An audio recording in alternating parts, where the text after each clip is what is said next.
Xin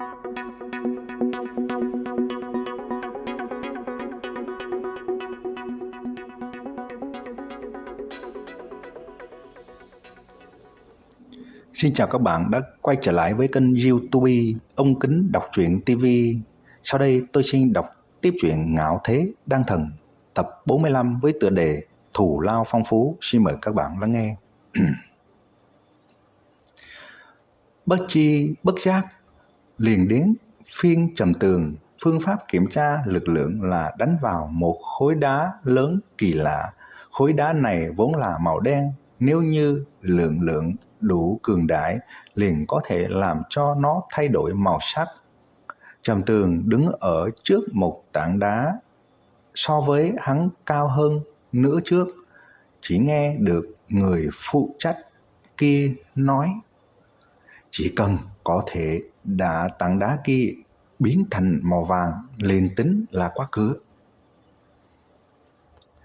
Tảng đá có thể căn cứ chịu lực mà sản sinh ra loại màu sắc hồng, chanh, hoàng, lục, thanh, lam. Từ này màu tím là đại biểu tảng đá kia chịu lực cực hạn. Vừa nãy Trầm Tường đã nhìn thấy rất nhiều người đều chỉ có thể để khối cự thạch này biến thành màu đỏ, màu cam đã ít lại càng ít, màu vàng căn bản chưa thấy ai từng qua. Nghe nói thời điểm thái tử kiểm tra có thể làm cho tảng đá biến thành màu xanh lam, thực lực sâu không lường được. Còn có một con cháu dược gia trẻ tuổi cũng rất lợi hại, đánh ra màu xanh lam. Này tính là gì? Con gái lãnh đại tướng quân có thể đánh tảng đá thành màu tím. Đột nhiên Trầm Tường nghe được rất nhiều người nghị luận nên một ít con cháu danh môn quý tộc có thực lực. Lúc này rất nhiều người đều đem tầm mắt tập trung ở trên người hắn, ai cũng muốn nhìn một chút Trầm Tường có phải chỉ là hư danh hay không. Rất nhiều người ở đây đều không có tận mắt nhìn qua lượng của Trầm Tường, không biết đáng sợ trong đó vẫn luôn là nghe nói. Trầm Tường xoa nắm đấm, ngưng mắt nhìn khối đá trước mặt này. Như loại tảng đá này trầm ra hắn cũng có, chỉ bất quá nhỏ hơn một chút, chuyên môn là dùng để kiểm tra lượng. Hơn nữa đánh tới sẽ làm nắm đấm rất đau. Trước đây Trầm Tường cũng khảo nghiệm qua, nhưng là màu đỏ nhàn nhạt, ý vị lực lượng của hắn rất yếu. Bây giờ Trầm Tường đạt tới phàm võ cảnh 6 tầng, hắn cũng rất muốn biết kết quả khảo nghiệm của mình. Sau khi chuẩn bị kỹ càng, Trầm Tường hít một hơi, vận chuyển chu tước chân khí thành cùng thanh long chân khí trong cơ thể dung hợp ở chung một chỗ. Hai cỗ chân khí dung hợp tràn vào cánh tay của hắn. Chỉ thấy tay áo bên trên cánh tay của hắn nhất thời bị đốt cháy đi, lộ ra cánh tay tráng kiện.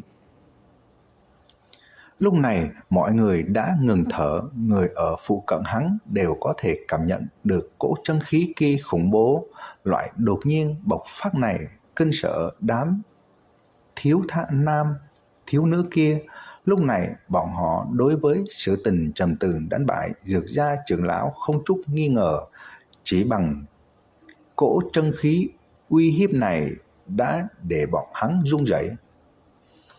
Trầm Tường nhấc cổ tác khí, theo cỗ chân khí song thuộc tính này tràn vào cánh tay, nắm đấm nắm chặt, trùng quyền mà ra, nắm đấm mãnh như điên lôi, nhanh như thiểm điện, mạnh mẽ đụng vào trên tảng đá lớn. Chỉ nghe thấy ầm ầm một tiếng truyền đến, khối cự thạch này nhất thời biến thành nành nát tan, tán lạc khắp mặt đất.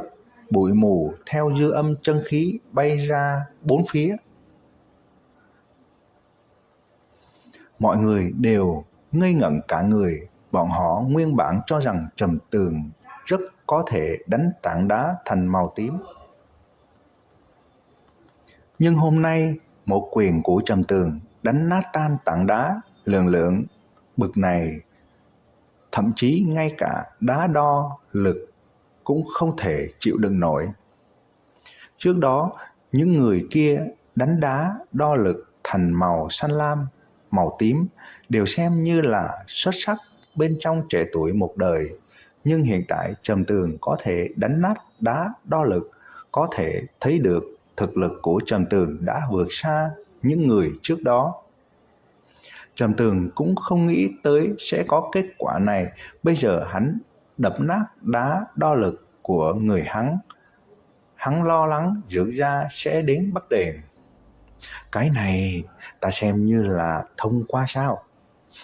Ta không phải cố ý đập nát, ta chỉ là muốn dùng lượng mạnh nhất thử một chút. Không nghĩ tới vận may sẽ tốt như vậy, lập tức liền đập nát. Trầm Tường vò đầu cười khúc khích. Tất cả mọi người đầy khinh bỉ nhìn hắn đập nát tảng đá kia lại có thể dựa vào vận may. Chỉ có ngu ngốc mới có thể tin hắn nói. Thông qua rồi, người phụ trách kiểm tra nói. Này còn không thông qua sẽ không có người có thể qua cửa ải này. Trên tờ giấy kia của Trầm Tường lại thêm một con dấu, đại diện cho hắn có thể tham gia luận võ Vương Thành Võ Đạo Hội. Làm hắn thở phào nhẹ nhõm chính là Dược Gia cũng không hề hướng về hắn bắt đền cái gì. Đương nhiên Trầm Tường kiểm tra lượng cũng không phải là toàn bộ lượng của hắn. Phải biết hắn chỉ là sử dụng chân khí hỏa thuộc tính cùng mộc thuộc tính mà thôi. Còn có 3 loại chân khí thuộc tính khác không có sử dụng. Nếu như ngũ hành chân khí toàn bộ dung hợp lại cùng nhau, sức mạnh sẽ càng cường đại hơn. Hỏa mộc thuộc tính ở dưới Trầm Tường nhiều ngày tu luyện có thể hoàn mỹ dung hợp lại cùng nhau, hỗ trợ lẫn nhau, biến thành chân khí càng lợi hại hơn, làm cho lượng ngày càng cường hãn hơn. Cái này cũng là nguyên nhân Trầm Tường khó có đối thủ bên trong cùng cấp bậc. Báo danh trở về, Trầm Tường lại bắt đầu luyện đan. Tuổi hắn còn trẻ, đan dược luyện ra so với một ít lão luyện đan sư luyện ra muốn nhiều hơn. Đây là Trầm Lộc Tông nói. Trầm Tường từ Tô Mỹ Giao học tập đến rất nhiều kỹ xảo cùng tâm đắc luyện đan. Hắn cũng vui vẻ chia sẻ với cùng Trầm Lộc Tông. Điều này làm cho Trầm Lộc Tông được ích lợi không nhỏ, mà Trầm Lộc Tông cho rằng đây là Trầm Tường cảm ngộ đi ra. Đối với Trầm Tường càng là bội phục. Chừng 10 ngày sau, trên cây kim linh quả trong tiểu viện của Trầm Tường nhiều thêm 6 trái cây vàng rực rỡ, to như nắm đấm, bị ánh mặt trời chiếu vào, ánh vàng lấp lóe, rất là đẹp đẽ. Đến gần còn có thể cảm nhận được kim linh quả tản mát ra linh khí mãnh liệt. Đây chính là huyền cấp thượng phẩm kim linh quả sao? Thật muốn thử một cái. Trầm Tường nuốt một ngụm nước miếng. Nếu như bị những lão luyện đan sư này biết hắn có ý nghĩ này, hắn nhất định sẽ bị đánh bẹp. Ăn loại kim linh quả này, chuyện này quả là phung phí của trời.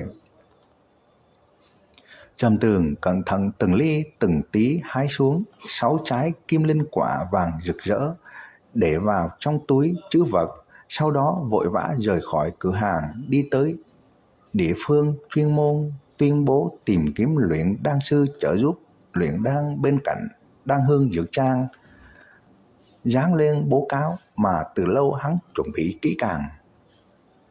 Trầm gia Đan Vương Các tuyển mộ 3 tên luyện đan sư có thể luyện chế đan dược phàm cấp thượng phẩm, thù lao kim linh quả.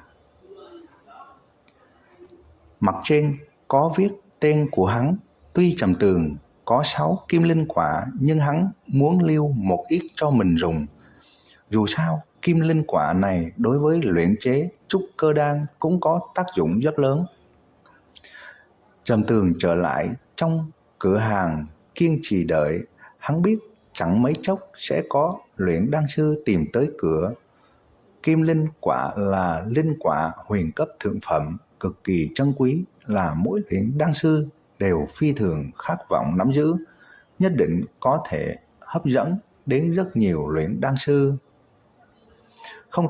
Không để Trầm Tường chờ bao lâu, đã có người tới.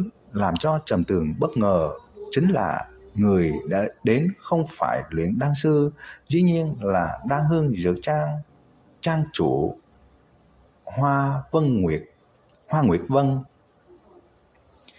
Mà Trầm Lộc Tông đối với chuyện này cũng vô cùng nghi hoặc. Bây giờ hắn còn không biết Trầm Tường dùng kim linh quả mời mọc luyện đan sư, bằng không hắn đã sớm nhảy cà tưng lên. Hoa Nguyệt Vân từ trên xe ngựa đi xuống, thẳng đến lúc đi vào trong cửa hàng. Lần này nàng không có mang khăn che mặt, mặc váy trắng như tuyết, có vẻ tú nhã mà cao quý. Trầm Tường nhìn khuôn mặt xinh đẹp tuyệt trần, bao hàm u oán kia của nàng, hỏi: Hoa trang chủ, có chuyện gì không? Hoa Nguyệt Vân khẽ hừ một tiếng, mặt đầy nghiêm túc hỏi: Ngươi thật sự dùng kim linh quả làm thù lao để chiêu mộ luyện đan sư sao? Trầm Lộc Tông sửng sốt, vội vàng nhìn về phía Trầm Tường, chỉ thấy Trầm Tường gật đầu buông tay nói: Có vấn đề gì sao? Chẳng lẽ không cho phép? Trầm Lộc Tông kinh phát ra một tiếng kêu quái dị: Ồ, tiểu tử, ngươi thậm chí có kim linh quả, hơn nữa còn dùng để làm thù lao trả luyện đan sư, ngươi điên thật rồi. Các bạn vừa nghe xong truyện Ngạo Thế Đan Thần tập 45 với tựa đề Thù lao phong phú. Ở video tiếp theo tôi xin đọc tiếp truyện Ngạo Thế Đan Thần tập 46 với tựa đề Đan Vương. Xin mời các bạn chú ý lắng nghe. Xin chào và hẹn gặp lại các bạn.